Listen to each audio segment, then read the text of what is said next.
So can you feel this? That's how hard the shell is. It's this hard. So you don't even want to try using your gas to cook this. I mean, your gas will cry if you try it. So whenever you have the craving for this, you know you're going straight to the firewood or your charcoal stove. You see?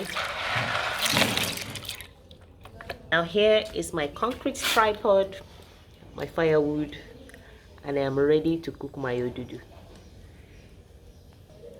Even though some people will soak it for a while, or some would advise that you soak it for a little while before you cook it, I'm so much in a hurry to cook mine now, so I don't intend soaking it. Now my water is boiling, and this is the time to put the beans into the boiling water. Into the fire gently.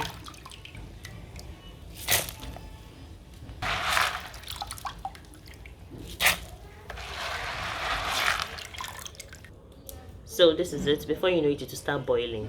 I repeat, don't even try using your gas for this. Don't even try it. Otherwise you'll cry. So this is the best bet for you, or you use your charcoal. So this is what I'm talking about. This is 1 hour 5 minutes. No, 1 hour 6 minutes. An hour and 6 minutes. And see for yourself. See, it's still popping. Very hard. Still popping, yet to even get soft. Now you understand what I mean when I say don't even try using your gas. Whenever you're ready for this meal, just make up your mind on what kind of fire you want to set for it. Don't even try your gas.